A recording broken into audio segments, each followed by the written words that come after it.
Aujourd'hui, même les gens qui vendent les camping-cars, avec ce que moi j'ai dit, ils préfèrent essayer tout seuls.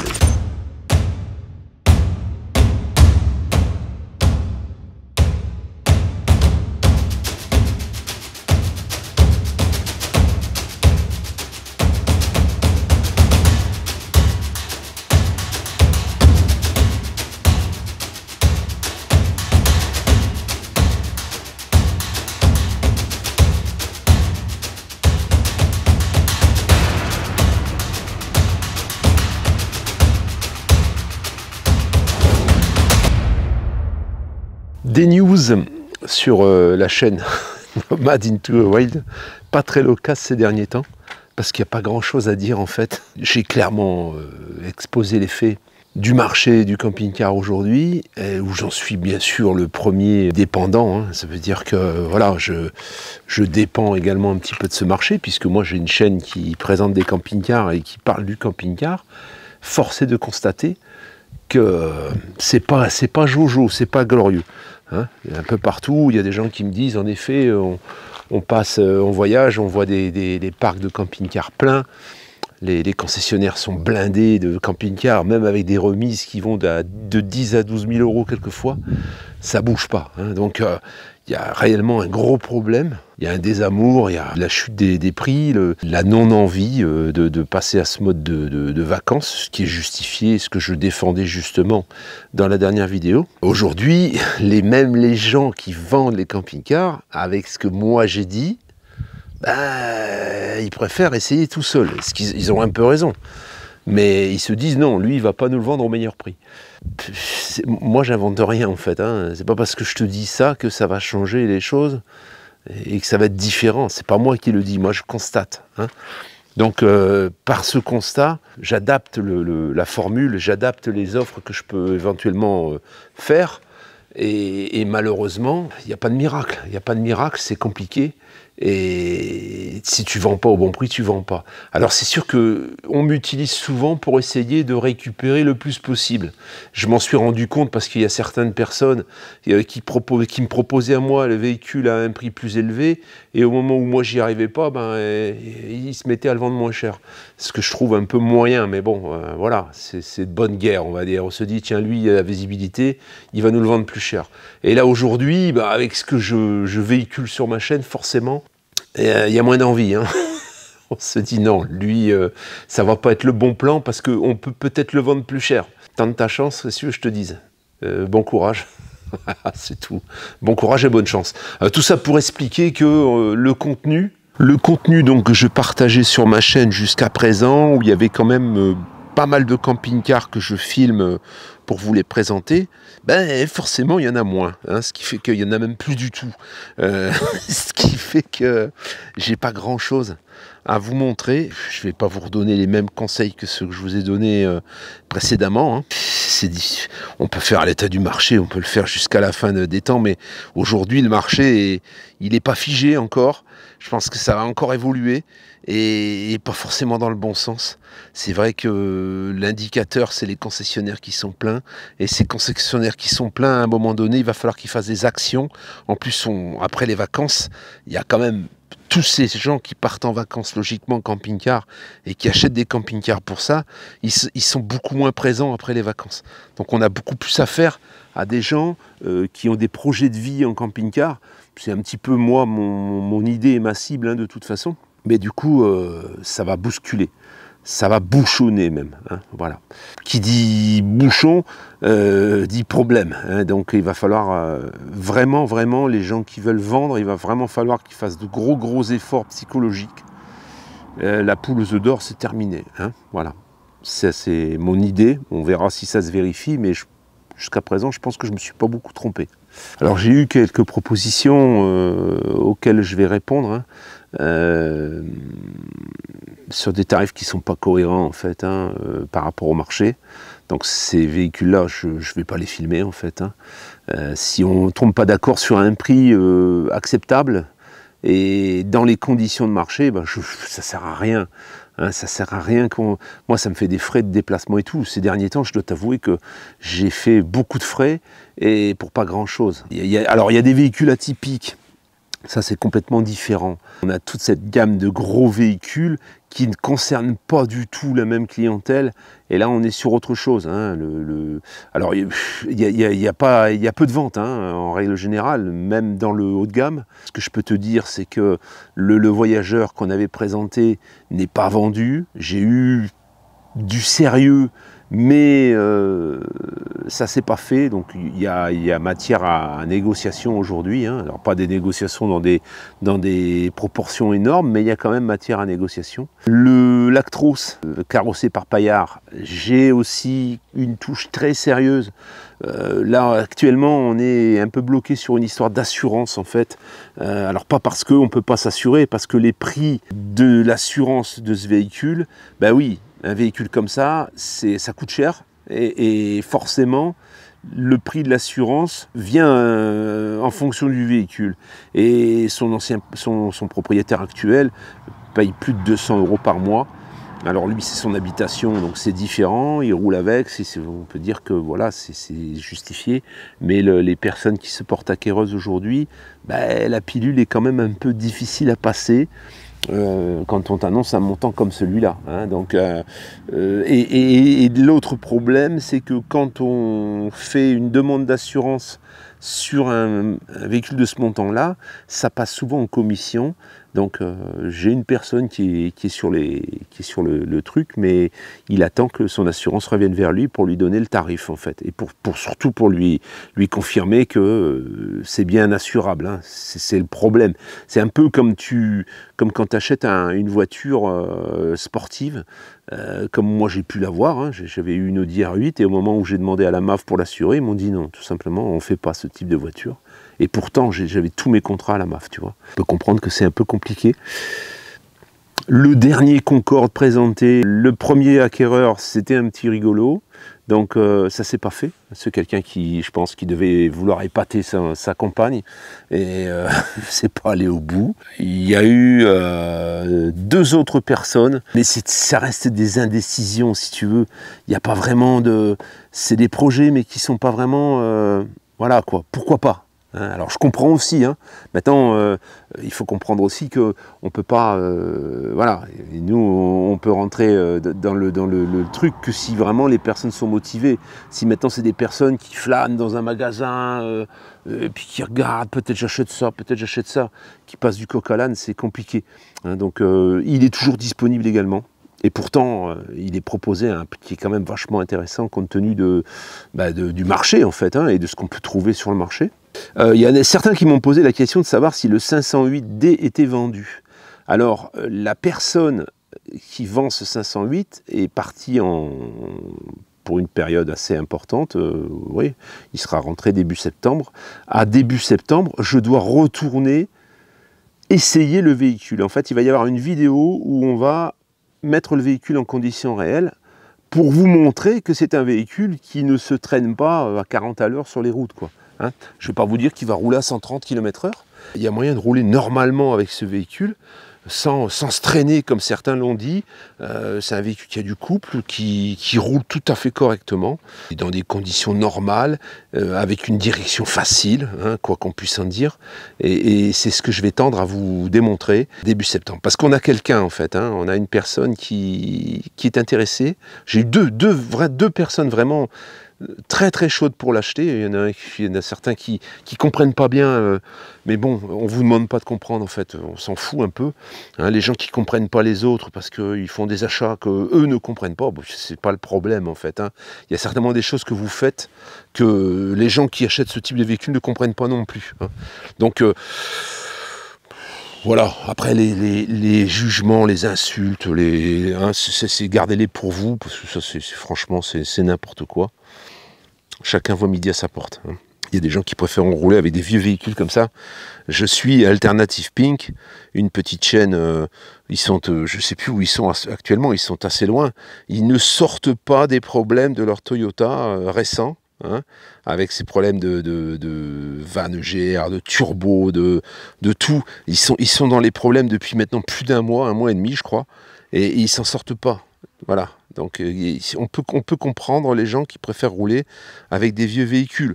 Tous ceux qui achètent du Sprinter aujourd'hui récent, ils rencontrent tout un tas de problèmes. Tout un tas de problèmes de voyants, de je sais pas quoi, que les concessionnaires n'arrivent pas à gérer en fait. Le concessionnaire branche une valise, ah c'est ce code-là, et boum, on va changer la pièce. C'est pas ça. Ah ouais, ça va un peu plus loin que ça quelquefois. Des vieux véhicules, c'est la clé en fait. Quand on veut aller loin, pouvoir réparer n'importe où dans le monde, il ne faut pas un véhicule récent. Il ne faut pas un véhicule neuf sur lequel tu as tous ces systèmes anti-pollution. Voilà, c'est mon avis. Hein. Maintenant, ça n'engage que moi, mais je pense qu'il y en a beaucoup qui pourront le confirmer.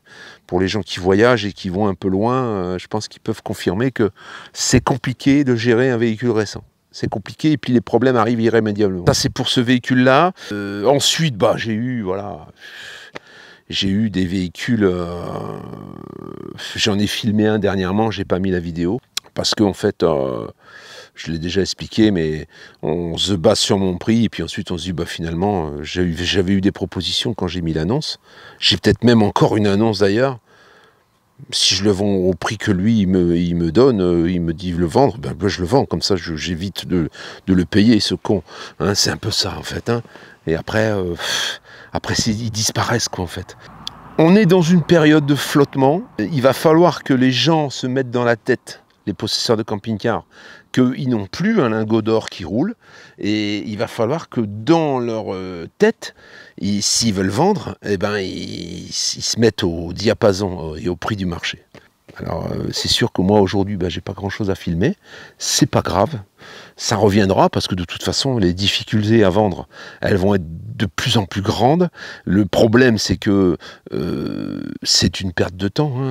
Quand tu mets une annonce et que tu attends 1 mois, 2 mois, sans vendre ton véhicule, oui, au moment où les 2 mois sont passés, quelquefois le prix s'est cassé la gueule encore une fois. Tu as envoyé un mauvais message parce que tu as mis ton véhicule pendant 2 mois, il ne s'est pas vendu. Les gens qui voient les annonces disent « ce véhicule ne se vend pas, j'en veux pas ».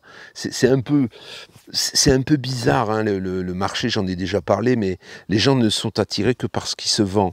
Et toute cette vision de tous ces concessionnaires qui ont les parcs pleins, ces gens qui mettent des annonces pendant des mois et qui ne vendent pas les véhicules, tout ça, ça crée une anxiété et ça n'invite pas les gens à acheter en fait.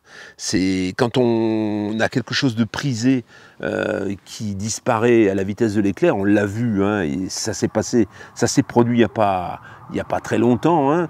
Tout le monde se jetait sur les camping-cars, ils achetaient même sans rien, sans savoir, ils achetaient n'importe quelle merde parce qu'il n'y en avait pas. Voilà. Et aujourd'hui, quand on voit que ça ne se vend pas, tu vois, du coup je suis moins intéressé.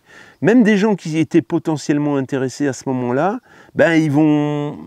Le fait de voir qu'il n'y a rien qui se vend, ça ne va pas les inciter à acheter non plus. Ce qu'on peut comprendre sur certains points, mais moins sur d'autres en fait. Hein. D'ailleurs, moi, quand j'envoie un message et je dis que tel véhicule ou tel véhicule ne s'est pas vendu, oui, ça crée des questionnements. Hein. Pourquoi ? Moi j'aurais préféré qu'ils se vendent bien, comme ça peut-être j'en aurais voulu. C'est un peu ridicule, je dois vous avouer que c'est un comportement un petit peu spécial. Je dirais, pour terminer cette petite parenthèse, hein, c'était surtout pour vous expliquer un peu pourquoi on m'a moins vu actuellement sur les réseaux, c'est que pour être sur les réseaux, il faut avoir quelque chose à dire, et si on n'a rien à dire, ça ne sert à rien d'y être, hein, ça ne sert à rien de combler du vide, il n'y a pas Eva ici, on n'a rien à développer pour le moment, je viens de récupérer mes enfants, on a un projet. Je vais vous expliquer, c'est pas un projet, c'est une continuité, je vais vous l'expliquer tout de suite en suivant, mais on dit souvent que les meilleures affaires, on les fait quand on achète ce que les autres ne veulent pas, en fait. Hein. Je connaissais quelqu'un, je ne sais pas s'il est toujours en vie, il travaille toujours, j'ai perdu le contact, mais il achetait des lots de voitures à des concessionnaires, et il achetait des lots de voitures de société, principalement, en 2 places. Parce que c'était très difficile à revendre, en fait. Il y avait tous ces retours de loc qui revenaient, les sociétés repartaient avec des véhicules neufs et ils laissaient leur ancien véhicule de société en reprise. Et du coup, les concessionnaires avaient des stocks de ce type de véhicules qu'ils n'arrivaient pas à revendre. Et cette personne, bah, il achetait des quantités incroyables de véhicules chez ses concessionnaires. Donc c'était un ancien vendeur dans une concession, et il achetait quelquefois une centaine de bagnoles. Et il achetait une centaine de bagnoles, mais à des prix ras des pâquerettes, en fait. Lui, sa force, c'était de dire « je vous prends tout ». Voilà. Et ensuite, il redistribuait ça avec une petite marge. Je crois qu'à l'époque, c'était 1000 balles par véhicule. Ça devait être 1000 francs, je ne sais même pas si c'était encore des euros. C'est vieux. Moi, j'étais encore jeune, j'avais 27, 28 ans, je crois, de mémoire, 25 ans, je ne sais plus. Et moi, je lui ai acheté un peu des voitures, tu vois, comme ça. Et pour faire un peu du commerce, en fait. Il vendait tout. Et je vais même te dire, il vendait tout avant de les avoir payés, en fait. Donc si tu fais le calcul de ce qu'il pouvait gagner par véhicule, multiplié par une centaine de véhicules, ben oui, il gagnait beaucoup d'argent. Et lui, on avait bien discuté, parce que c'était presque devenu un ami, hein. C'était un ami de travail, on va dire, hein. Et il me disait que lui, il était attiré que parce qu'il ne se vendait pas. Et à l'époque, moi, j'étais pas encore dans le camion, hein, c'est vieux, j'étais encore, je crois même que je commençais dans la moto. Il commençait à s'intéresser au camion, en fait. Voilà, il achetait du tracteur routier. Et à l'époque, pareil, personne ne voulait de tracteur routier d'occasion. C'était invendable, en fait. Après, il y a eu tout ce marché export. Après, c'est retombé. Mais à cette époque-là, personne ne voulait acheter de camions. Les camions, c'était très compliqué à vendre. Et lui, il achetait des camions à ras des pâquerettes, moins cher que la ferraille, quasiment. Et quand tu payes vraiment très très bas, tu t'en sors toujours. Alors c'est une parenthèse pour te dire que le meilleur moment pour acheter quelque chose, c'est toujours quand les autres n'en veulent pas. C'est là que c'est intéressant. Quelque chose que les gens ne veulent pas, ben tu es en position de force. Voilà. Encore une fois, je te dis peut-être quelque chose où je me tire encore peut-être une balle dans le pied, mais c'est un peu la réalité, la dure réalité. Si tu ne veux pas subir, eh ben, il ne faut pas suivre le mouvement. Il faut faire différemment, en fait. Voilà. Il faut aller à contre-courant. Voilà, bah écoute, c'est peut-être pas une vidéo qui va être très regardée, hein, parce qu'en général, vous préférez les visites de camping-car. Je me devais quand même de vous faire une petite vidéo pour vous tenir au courant de ce qui se passe. Pour notre part, hein, pour la future vidéo, donc alors je sais pas quand est-ce que, je pense qu'elle va intervenir la semaine prochaine. Je vais pas sortir 2 vidéos par semaine en ce moment, je pense pas. Mais ce que nous sommes en train de faire, alors bon, les enfants me donnent un petit coup de main, hein, de temps en temps, mais tu vois, tu peux remarquer au bout du camping-car, les bandes grises sont manquantes, tu vois. Je suis en train de nettoyer toute la colle qui reste sur cette attrape-mouche géant, hein, puisque là actuellement, quand tu touches ici, ça colle, hein. Alors ils en ont déjà enlevé une partie, les enfants, mais en fait il faut enlever du haut vers le bas, on arrive beaucoup plus facilement à évacuer la colle. Et donc je vais nettoyer complètement le camping-car, et ensuite on va passer à la peinture, voilà. Et donc ça va être la surprise, tu vas voir un peu à quoi il va ressembler maintenant, parce qu'il ne va pas rester blanc bien sûr. Je pensais le vendre, tu vois, j'ai même enlevé l'enjoliveur là, autour des ailes, c'était mal fixé. En fait, je vais profiter pour tout remettre bien carré sur ce véhicule. J'avais pour ambition de le vendre. Aujourd'hui, avec ce que j'ai mis dedans en matériel et le prix du marché, je ne sais pas ce que je vais faire. Franchement, honnêtement, j'en sais rien. Je ne sais pas si je vais aller plus loin dans mon évolution et changement de projet. Est-ce que je vends, est-ce que je ne vends pas? Je verrai ça plus tard. J'ai pas mal de boulot dessus, hein. Je dois t'avouer qu'il n'y a pas que la peinture. Il y a pas mal de petites choses que je veux remettre à niveau. Et ça va prendre un petit peu de temps. Ça va faire l'objet de plusieurs vidéos. Donc là, on commence par la peinture, mais derrière ça, il va y avoir réfection complète de la cabine de douche. Il va y avoir pas mal de choses qui vont être revues. Il va y avoir une révision complète de la plomberie. Il va y avoir tout un tas de choses, le restaging à l'intérieur du mobilier, etc., que ce soit plus contemporain. Je vais avoir matière à faire de la vidéo là-dessus. Et certainement des produits que je vais te présenter, hein, de toute façon, puisque quand on fait quelque chose, il y a toujours des partenaires qui nous proposent des choses qui peuvent nous rendre service et que j'ai plaisir à te partager, hein, on va dire ce qui est. J'allais te parler de la clim, mais bon, là, le temps a complètement changé. Donc c'est vrai que moi, j'utilise la clim en complète autonomie, avec des panneaux solaires qui sont souvent mobiles d'ailleurs. Hein. J'en ai qui sont fixés sur le mur, mais il y en a que je déplace quelquefois. Quand vraiment j'ai besoin de clim toute la journée, eh bien, je sors mes panneaux souples EcoFlow. D'ailleurs, le lien est ici, hein, si tu as besoin d'EcoFlow. Et en appoint, donc, parce que mon véhicule mesure quand même 8,50 m, donc la clim EcoFlow est un peu juste. Je m'en sers vraiment quand en appoint en fait. Au moment où j'ai réussi à obtenir une température qui me convient, à ce moment-là, je passe sur la clim EcoFlow qui, elle, consomme beaucoup moins et qui va maintenir la fraîcheur. Quand il fait très très chaud, là, comme il y a eu, comme ça s'est passé il y a quelques jours, on avait plus de 35 degrés et dans le camping-car, il faisait très très chaud. Donc c'est vrai que là, il y a, pour refroidir 8,50 m, c'est un peu plus long. Hein. Clim à ce moment-là, la clim EcoFlow est trop juste. La clim EcoFlow, elle est bien quand je ferme la cloison. Là, je suis tranquille, je fais sortir le tuyau par la soute, parce que le tuyau ne passe pas à l'intérieur du véhicule. Et c'est là où on me demandait comment je réussissais à faire fonctionner cette clim correctement. Et si le tuyau d'air chaud, qui souffle l'air chaud, reste à l'intérieur, il va te réchauffer presque autant, mais pas autant, mais presque, que ce que ça te refroidit. Donc il faut sortir ce tuyau avec la distance la plus courte possible à l'intérieur. Et moi, pour ça, elle est dans la soute, la clim, et elle est refroidie, le tuyau est complètement dans le double plancher, en fait. Donc, j'ai pas de communication avec l'espace de vie. Je suis en train de mettre en place un nouveau type d'accompagnement, parce que j'ai quand même quelques demandes de gens qui ont des projets importants. Ça va être des projets d'accompagnement, mais la validation par mes soins, ça ne va pas être une validation jusqu'à ce que mort s'en suive, ça va être un prix par validation. Donc je suis en train de faire un nouveau tarif, vous inquiétez pas, ceux qui m'ont envoyé des demandes, ça va arriver prochainement. Je vais profiter d'avoir une accalmie quand je l'aurai, hein, parce qu'au moment où j'aurai fini de peindre le camping-car, on va partir quelques jours, peut-être une dizaine de jours, et là j'ai beaucoup plus de temps parce que je ne peux pas travailler. Je ne peux ni travailler chez Eva, ni travailler sur mon camion, donc j'ai plus de temps pour mettre en place tous les nouveaux projets qu'on va voir arriver dans cette chaîne. Voilà, je tenais à te dire ça parce qu'il y en a pas mal qui m'ont écrit et qui m'ont demandé et ne vous inquiétez pas, ça va venir très prochainement. On arrive à la conclusion de cette vidéo, donc plutôt une vidéo informative hein, sur ce qui se passe en ce moment et sur comment moi je fonctionne en fait. Hein. Comment je fonctionne plus, on va dire, en ce moment. Des vidéos arrivent, hein, une vidéo ce jeudi sur une station d'énergie balèze que beaucoup de monde a essayé et que moi j'ai essayé dans des conditions particulières, donc tu verras ça.